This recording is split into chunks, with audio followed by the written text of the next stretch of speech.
Sebelumnya, Sokihotu Namo Buddhaya. Assalamualaikum warahmatullahi wabarakatuh. Perkenalkan, nama saya Widya Astuti dan rekan saya Bunga Mesyarani. Di sini kami akan mempresentasikan teori humanistik melalui video. Dalam teori humanistik, terdapat beberapa subbab yaitu pengertian teori humanistik, contoh penerapan teori humanistik, filosofi teori humanistik, dan pengaplikasian teori humanistik. Yang pertama, pengertian teori humanistik. Teori humanistik adalah teori belajar apapun, baik dan dapat dimanfaatkan yang bertujuan untuk memanusiakan manusia. Kenapa bisa dikatakan untuk memanusiakan manusia?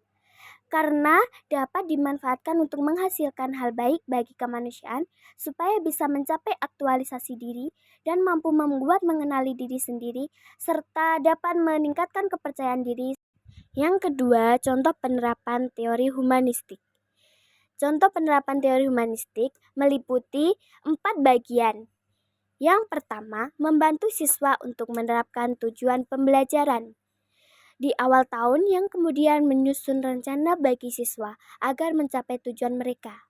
Yang dimaksud dengan membantu siswa untuk menerapkan tujuan pembelajaran karena akan mendorong kemajuan yang konsisten dan dapat dicapai serta membantu siswa merasa percaya diri dengan keterampilan dan kemampuan mereka untuk mencapai tujuan mereka sendiri dan merencanakan langkah-langkah untuk mencapainya.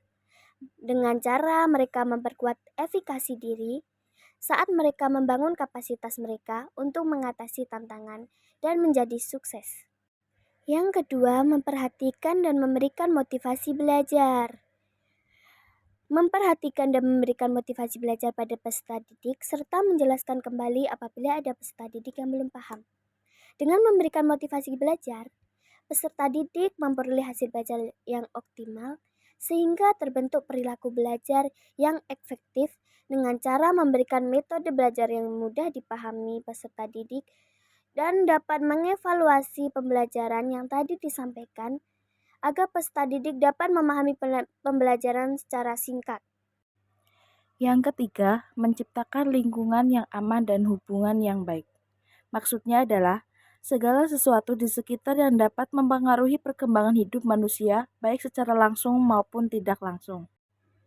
Yang terakhir, memanfaatkan jurnal untuk evaluasi diri dan perasaan mereka.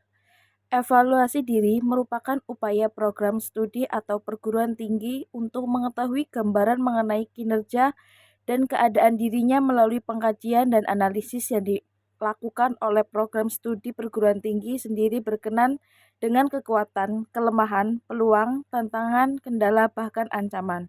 Adapun sebuah manfaat terlaksananya evaluasi diantaranya yaitu mendapatkan sebuah pemahaman yang lebih baik dari hasil pembelajaran yang sudah terlaksana, menjadikan salah satu keputusan tentang pelaksanaan maupun hasil pembelajaran, memberikan kualitas yang bagus bagi proses pembelajaran ke depannya. Yang ketiga, filosofi teori humanistik. Filosofi teori humanistik adalah suatu bentuk pendidikan yang memandang bahwa manusia memiliki satu kehidupan yang diisi dengan kreativitas dan kebahagiaan.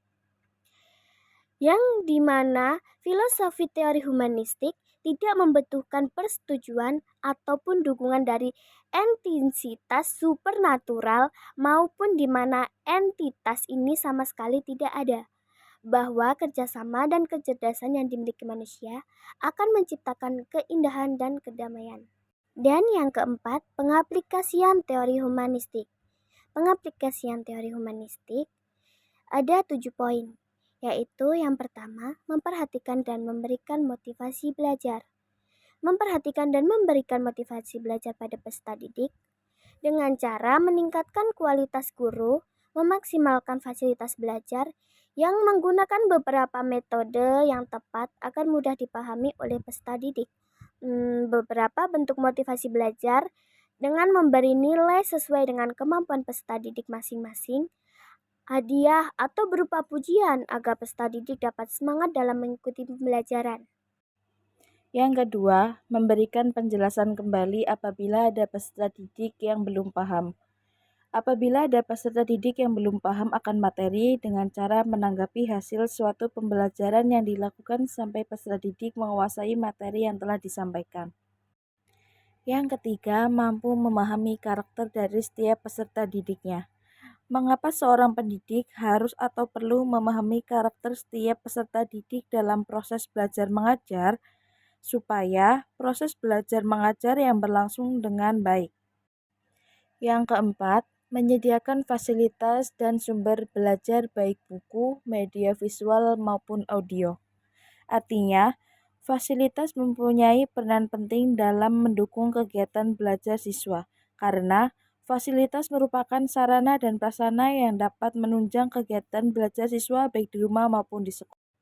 Yang kelima, tetap menjalin komunikasi yang baik dengan peserta didik, supaya kondisi pembelajaran tetap terkontrol.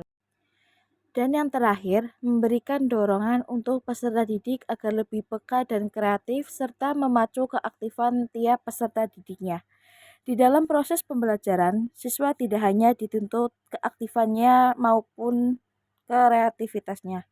Karena kreativitas dalam pembelajaran dapat menciptakan situasi yang baru, tidak monoton dan menarik sehingga siswa akan lebih terlibat dalam kegiatan pembelajaran.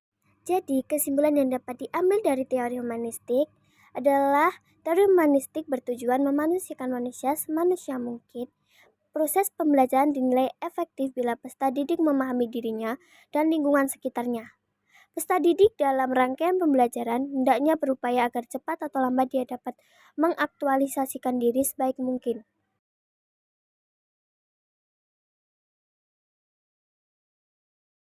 Sekian video teori humanistik dari kelompok kami. Bila ada salah kata, kami mohon maaf. Kita akhiri Hoki Hotu Namo Buddhaya. Wassalamualaikum warahmatullahi wabarakatuh.